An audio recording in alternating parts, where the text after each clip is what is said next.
இன்னைக்கு விழாவில் நான் ரசிச்சது என்னன்னா, கடை வச்சு விற்பனை பண்ணக்கூடிய அம்மா இதை ஏன் பண்ணாங்க அப்படி நீங்க நினைக்கலாம். பல்லாண்டுகளா பண்றாங்க. விளக்கு விற்பனை வேறு, விளக்காக உருவாக்கும் கற்பனை தான் இந்த விழா.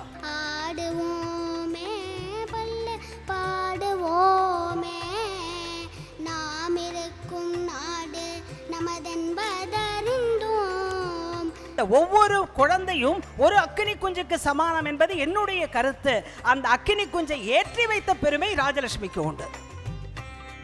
யாராவது ஒருத்தர் சொல்லுங்க பாப்போம், ஆச்சரியம் எது? ஆஹா அப்படின்னு சொல்ற ஆச்சரியம் எது? டக்குன்னு யாராவது ஒருத்தர். பாரதியார் பதில் சொல்கிறார். என்ன தெரியுமா? பாட்டினை போல் ஆச்சரியம் பாரின் மிசை இல்லையடா,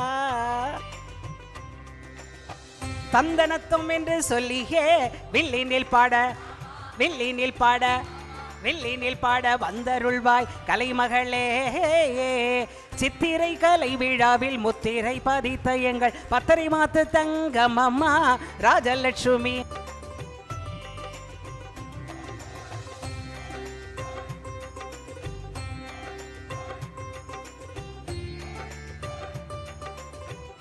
எங்கள் அன்பிற்கினிய சகோதரி, எண்ணற்ற நிகழ்வுகளின் வாயிலாக இசைத்தமிழை போற்றி வளர்த்து கொண்டிருக்கின்ற ஸ்ரீமதி பாரதி திருமகன் அவர்களை வாழ்த்துரை வழங்க அன்போடு அழைக்கிறேன். அனைவருக்கும் சித்திரை தமிழ் புத்தாண்டு வாழ்த்துக்கள். இந்த நாளில் எத்தனையோ பேர் எத்தனையோ சீரியல்ல எத்தனையோ வணிக ரீதியான முன்னேற்றமான நிகழ்ச்சிகளில் ஊடகங்களில் பார்த்துக்கிட்டு இருக்கும்போது சித்திரை கலை விழாவை ஒரு முத்திரை போல பதித்து எங்கள் விளக்கு கடை ராஜலட்சுமி அம்மா நடத்துறதுக்கு தான் வருவோம் என்று சொன்ன உங்களுக்கு தான் முதல் கரகோஷம். எங்களுக்கு எந்த ஒரு விழாவிலையும் இவ்வளோ அமைதியாக இருந்து நான் பார்த்ததில்லைன்னு பொதுவாக சொல்லுவேன். ஆனால் இனிமேல் நீங்கள் அமைதியாக இருக்க போகிறீங்க அப்படிங்கிறது எனக்கு தெரியும். ஏன்னு கேட்டிங்கன்னா, என்னை அம்மா அழைத்திருப்பதற்கு பல காரணங்கள் உண்டு. எனக்கு அவங்கள்ட்ட பிடிச்சது என்ன தெரியுமா? பொதுவாக விளக்கு திசை காட்டுமே தவிர நகராது. ஆனால் பெண் என்பவளே ஒரு விளக்கு. அதிலும் எங்கள் விளக்கு கடை ராஜலட்சுமி ஒரு நடமாடும் குத்து விளக்கு என்பதை அன்பாக சொல்லிக் கொள்கிறேன். சாதாரணமில்லை அவர்கள் வாழ்க்கை. அந்த தம்பதி சமேதரா இன்னைக்கு அவார்டு வாங்கும் போதும், மாமனார் மாமியார் அவார்டு வாங்கும் போதும் எனக்கு உள்ளுக்குள்ள ஒரு சந்தோஷம். என்ன தெரியுமா? எங்களுடைய அற்புதமான அன்பு அண்ணாச்சி இருக்கிறார்களா, அவர் தலைமையிலே என் திருமணம், அதாவது எனக்கும் டாக்டர் எஸ் திருமகன் அவர்களுக்கும் திருமணம் நடந்தபோது வாரியார் சுவாமி எப்படி ஒரு விருது கொடுத்தாரோ அப்படி ஒரு விருதை இன்றைக்கு உங்களுக்கு கொடுத்திருக்கிறார்கள். அந்த அளவுக்கு மகிழ்ச்சியோடு நான் இருந்தேன். இன்னும் ஒரு சந்தோஷமான செய்தி சொல்லணும்.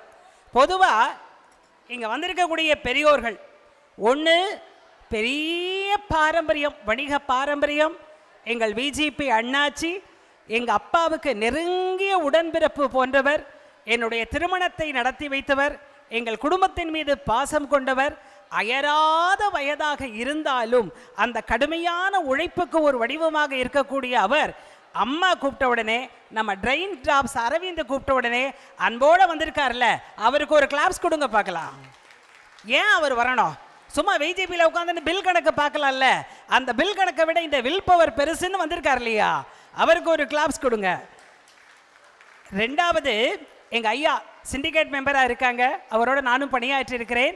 காவியத்திலே மருது நாம் பார்த்திருக்கிறோம், ஓவியத்திலே மருது நீங்கள் தான் ஐயா. காவிய மருதை நாம் மறப்பதில்லை, இந்த ஓவிய மருதையும் நாம் மறக்கக்கூடாது. அப்பேற்பட்ட வித்தகர் அன்னாருக்கும் வணக்கம். அடுத்து என் குடும்பம் என்று சொல்வதா, அவர்கள் குடும்பம் என்று சொல்வதா, பாரதியின் பெயர் வைக்க வேண்டும் என்று தான் எங்கள் அப்பா சுப்பு அருமம் ஐயா பாரதி என்று பெயர் வைத்தார்கள். அந்த பாரதியின் பரம்பரையாக இருக்கக்கூடிய நிரஞ்சன் பாரதி அவர்கள், இவங்க அப்பா எனக்கு பழக்கம். பாரதியார் என்னுடைய தந்தையாருடைய ஆசி பெற்று என் தந்தையார் பாரதியாருடைய பெயரை எனக்கு வைத்தார்கள். ஆக எல்லாருமே கிட்டத்தட்ட திருநெல்வேலி அப்படின்றது எனக்கு இன்னும் சந்தோஷம். மருது அண்ணா தான் என்னன்னு எனக்கு தெரியல.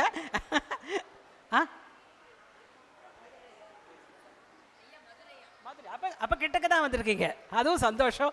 ஆக இன்னைய விழாவை பற்றி நான் ஒரு பாட்டை எழுதிட்டு வந்திருக்கேன். 10 நிமிஷத்தில் 4 நிமிஷம் முடிஞ்சு போச்சு, இன்னும் 3 நிமிஷத்தில் முடிச்சிடுறேன். இதை அன்பு குழந்தைகள், என்னுடைய விளக்குக்கடை ராஜலட்சுமி தம்பதியின் அன்பு செல்வங்கள், கலை வித்தகர்களாக இருந்து இவ்வளோ பெரிய போட்டியை நடத்திருக்கீங்கல்ல, இந்த போட்டி இன்றைக்கு குழந்தைகளாக இருந்தவர்கள் நாளைக்கு பெரிய வித்வான்களாக வந்து உங்களை வாழ்த்தும் போது அப்பொழுது நான் ஒரு வார்த்தை சொல்வேன், நீங்கள் ராஜலட்சுமி திருமண மண்டபத்தில் உங்கள் தாயாரும் தந்தையாரும் அன்பு குழுவினரும் சேர்ந்து ஏற்றி வைத்த விளக்குதானப்பா இன்றைக்கு ஒளிர்கிறது என்று சொல்லக்கூடிய அளவுக்கு நீங்கள் நிச்சயமாக ஓகோன்னு அந்த குழந்தைகள் வளரும். இந்த விழாவை நடத்தி கொண்டிருக்கும், இனிமையான தமிழை பேசிக் கொண்டிருக்கும் என் அன்பு சகோதரர் கணேசன் அவர்களுக்கும் நன்றி. ஒரே ஒரு தந்தனத்துவம் பாடுகிறேன். இந்த பாட்டை பாடிட்டு குழந்தைங்க எப்படி பாடினாங்கன்றதை சொல்லிட்டு நான் நிறைவுபடுத்துகிறேன். தந்தனத்துவம் என்று சொல்லியே எல்லாரும் கேட்டிருப்பீங்கல்ல, தாளம் போடலாம்ல, பாட்டுக்கு தான் நான் வந்திருக்கிறேன். தாளமும் போடுங்க, கூட சேர்ந்து சொல்லி கொடுக்குறேன், ஆமாவும் போடுங்க ஐயா. தந்தனத்துவம் என்று சொல்லியே வில்லினில் பாட வில்லினில் பாட வில்லினில் பாட வந்தருள்வாய் கலைமகளே, சித்திரை கலை விழாவில் முத்திரை பதித்த எங்கள் பத்தரை மாத்து தங்கமம்மா ராஜலட்சுமி. ஆஹா, அவங்க தான் நல்ல சத்தமாக சொல்லியிருந்தாங்க. ராஜலட்சுமி, ஆமாம் ராஜலட்சுமி பாச சகோதரி அம்மா, பாரதி நான் வாழ்த்துகிறேன். அன்புமிகும் அண்ணாச்சி, சந்தோஷம் அண்ணாச்சி, அன்னாரின் ஆசி எல்லாம் உங்களுக்கு உங்களுக்கு அருமையாக குற்றாலமாம். எல்லாரையும் பாடணும் போல தான் ஆசை. 10 நிமிஷம்லாம் எங்களுக்கு பத்தாது. ஃபேர் அண்ட் லவ்லி விளம்பரம் மாதிரி 30 செகண்ட்லாம் எங்களுக்கு பத்தாது. வில்லோடு வருகின்றேன், ஆஷாட வராத்தில் கண்டிப்பாக வாழ்த்துகின்றேன். இன்னைக்கு விழாவில் நான் ரசித்தது என்னென்னா, கடை வச்சு விற்பனை பண்ணக்கூடிய அம்மா இதை ஏன் பண்ணாங்க அப்படின்னு நீங்கள் நினைக்கலாம். பல்லாண்டுகளாக பண்ணுறாங்க. விளக்கு விற்பனை வேறு, விளக்காக உருவாக்கும் கற்பனை தான் இந்த விழா. உண்மையான செய்தி. ஒரு குழந்தைக்கு கலைத்திறமையை ஏன் என் பாரதி சொல்லவில்லையா, அக்கினி குஞ்சொன்று கண்டேன் அப்படின்னு சொன்னார். இது பாரதியின் வாழ்த்து. அந்த ஒவ்வொரு குழந்தையும் ஒரு அக்கினி குஞ்சுக்கு சமானம் என்பது என்னுடைய கருத்து. அந்த அக்கினி குஞ்சை ஏற்றி வைத்த பெருமை ராஜலட்சுமிக்கு உண்டு. சரிதானே? கொஞ்சம் மனசார வாழ்த்துனா கை தட்டுங்களே. எப்படி போய் வெளில போய் சாப்பிட போகிறோம், அது வேற விஷயம். அது ஒன்று. இன்னொன்று, குழந்தை ஒரு பையன் வந்து பாடினான், அழகான பழனிமலை ஆண்டவா பாடினா. எங்கே இருக்கான்னு தெரியல, இருக்கான். பலே பாண்டியா, சூப்பர்டா, ரொம்ப அழகாக பாடினேன். 4 குழந்தைகள் நான் எழுதி வச்சிருக்கேன். ஏன் தெரியுமா? இந்த நேரத்தில் படையப்பா படையப்பான்னு பாட்டை சொல்லி கொடுக்காம, நல்லாக்கம்மா கையை தட்டு பாட்டை சொல்லி கொடுக்காம, அழகான பழனிமலை ஆண்டவான்னு சொல்லி கொடுத்துருக்கீங்க இல்லையா? பேரண்ட்டுக்கு ஒரு வாழ்த்து, குழந்தைகளுக்கு ஒரு வாழ்த்து. எப்பா உன் பேரை சொல்கிறதுக்கு நான் ப்ராக்டிஸ் பண்ணணும் போலுக்கு. வீரன் வேல் எவ்வி, உன்னை வேலை வில் வாழ்த்துகிறதடா கண்டா, அன்போடு வாழ்த்துகின்றேன். அடுத்த குழந்தை செகண்ட் பிரிவு நிவின் ராமலிங்கம். சூப்பராக பண்ணார். இங்கிலீஷில் தான் நான் சொல்லணும், ஏன்னா அவ்வளவு அழகாக அந்த ஆடுவோமே சங்கீதிகளை முறைப்படி கற்றுக்கொண்டிருக்கிறார் என்று நினைக்கிறேன். அதை அழகாக பாரதியின் தலைமுறை முன்பே பாட கிடைத்த பாக்கியம் அந்த குழந்தைக்கு. அது மட்டும் இல்லை, அவன் பேரை பாருங்க, நீ வின் ராமலிங்கம், நீ வின் ராமலிங்கம், நித்தியம் வின் பண்ணும் ராமலிங்கம் என்று அருமையாக பெயர் வைத்திருக்கிறார்கள். அடுத்த குழந்தை யசஸ்வினி ஐயர். சின்னஞ்சிறுக்கிளியேன்னு பாடினா. அந்த குழந்தை பாடினா, அவங்க அம்மா எங்கே இருக்காங்கன்னு தெரில, அவங்க கண்ணு ஆடுது.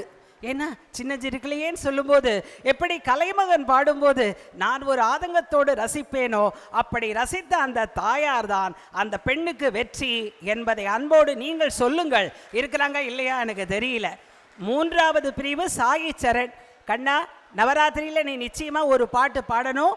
தேவி நீயே துணை என்று கீரவாணி ராகத்தில் ரொம்ப அருமையாக பாடினார்.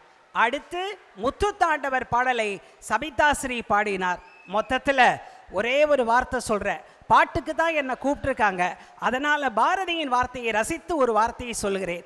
ஒரு கேள்வி கேட்கிறேன், உலகத்திலேயே ஆச்சரியம் எது? யாராவது ஒருத்தர் சொல்லுங்க பார்ப்போம், ஆச்சரியம் எது? ஆஹா, அப்படின்னு சொல்ற ஆச்சரியம் எது? டக்குன்னு யாராவது ஒருத்தர்? பாரதியார் பதில் சொல்கிறார். என்ன தெரியுமா? பாட்டினை போல் ஆச்சரியம் பாரின் மிசை இல்லையடா. அதுதாங்க இங்க நடந்தது. பாட்டுன்னா சும்மாவா? ஸ்ருதி சேரணும், தாளம் சேரணும், பாவம் சேரணும், புரியணும்.